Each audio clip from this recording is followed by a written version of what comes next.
knee is going to be on target here. Then I'm going to go right, left, I pivot, do an uppercut, then I go left, right, and all the way up to the chin.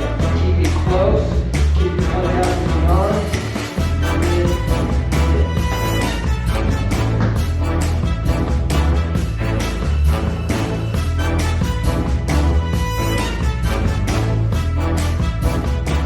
block, top or back, feed the arm through, break it here, I'll turn it around. So I'm going to come into here, my ribs are going to be the fulcrum right here. I got this reverse fly ridge, this is just holding it here, and then I come in, back. I'm going to forcefully take center, I'm not going to do this, and then try to take center. I'm just going to come in here. I'm going to lock it two, I can roll it. General flex down one more time, over there.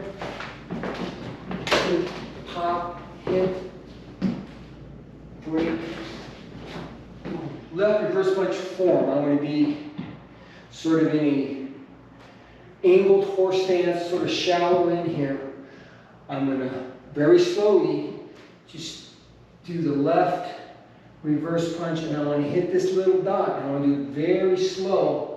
So I'm seeing my hand make small adjustments, and then I come off. I'm not doing this. I'm doing it very slow, because that allows me to go for really precision.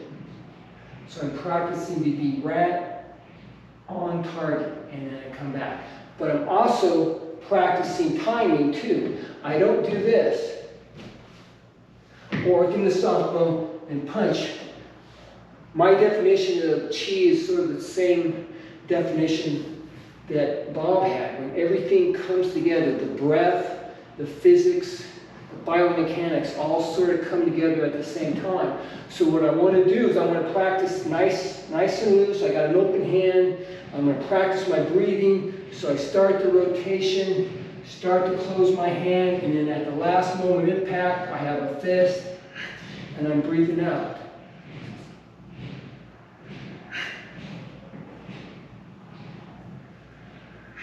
Turning my shoulders this way, I'm not up here, I have that head, hip, heel alignment here.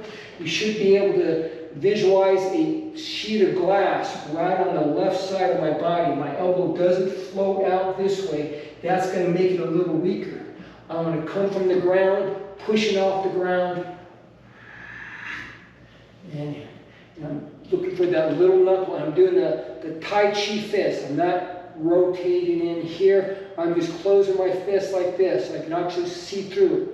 That makes it a lot quicker. I don't have to have a tight fist. That's going to slow me down if I'm really tight. I want a nice relax. All I need to do is have proper structure and have that knuckle in line with my forearm on both planes. So I just...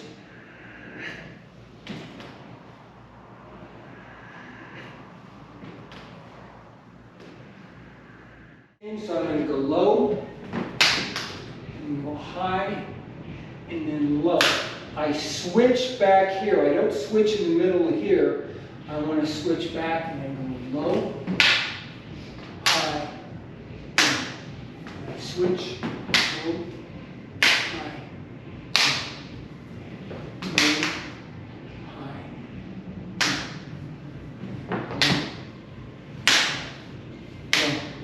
practicing good footwork, and I'm practicing the same head-hip alignment that I have when I did the Sheldon or the 3-star.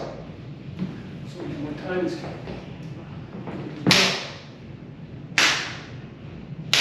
switch. And this one I get a little directional harmony. And I'm trying to, as she puts her stick out, I'm not just doing this, nor am I just doing that, I'm doing both. So I want to get the timing of the blow to where I'm doing this and I'm doing this, little wrist action. So I'm timing it so that when I hit it, it all comes together at the same time right there. Okay, it's going to be hand Sombrada. So it's kind of the basic pattern of the knife Sombrada and the hand Sombrada, but the targets change, the lines change a little bit. With the knife, I was cutting the fleshy parts, but this doesn't really do anything with the blunt baton. But what I want to do is hit the bony parts, because my object is not to kill her so much. My object is I want to eliminate her ability to hurt me by breaking the elbow, the hand, so she can't hit me with that. I'm going to jam it in here. I'm going to slowly, and just like when we were doing the drill, center volley drill, I want to hit with the tip of my baton right on the elbow. Boom. Then I move up the circle, and I come around. It's coming in here. What I'm going to do, I can do this, and I can do an abanico here. That's one way, more an advanced way. Or I can just come in and smack it, and I feed her. Now she's going to grab it, and good point, she doesn't have to worry about grabbing the baton, because right here, hit me with the baton right here. You can go in here. More. It's going fairly slow. I can grab the baton. I can guide the baton. I don't have to worry about, well, I have to get the hand. When she has a knife, I have to worry about not grabbing the knife and grabbing the wrist or the hand. But with the baton, as she comes in, I can just guide it in here, smash it, and move on. So I don't have to worry about that. So we'll start over. So she comes over, I'm going to jam it here, hit the elbow, move up the circle. She's going to hit my hand, hit, and then come in this way here. I'm going to hit, then you're going to guide it, and now you're going to hit, and you're going to come over on the two line. I move up the circle. Why? Because I don't want to be at the end of the stick when it comes around. If I'm here and now try and hit me, it's going to hurt a lot less if I'm inside the little curve. And besides, I'm checking the elbow here. I come in, I smack her hand that way. And this is one line. The baton in my forearm makes one line here. I don't do this. It's this. So from here, I don't do that. That's going to be awfully weak. So I hit here. Then I'm going to smack it down, kick, and then she's gone first. Because the idea is she hits and she only breaks 3 of my 4 fingers. So I still got a little hold on the baton, and then she smacks it. And the baton is disarmed. That's probably one of the best disarms that I know, because it's so simple. All I got to do is just hit his hand, break his hand. That's all I have to do. We'll start over. So he comes over, I hit, I smack, I move up the circle. She hits the hand with the baton and smacks it, and then hit, boom. Then she comes in, hits it here, moves around. I move up the circle to here, smack. Don't have to do this fast. Then I'm going to come in, hit, kick, boom. Then she's going to hit my baton, move up the circle. I move over here, boom. Then I move here. And now, in the drill, I'm doing this. Why would I want to hit her in the stomach, or anybody in the stomach? Unless it was just like, brother-in-law, a drunk that I just didn't want to really hurt. The actual line is going to be the kneecap.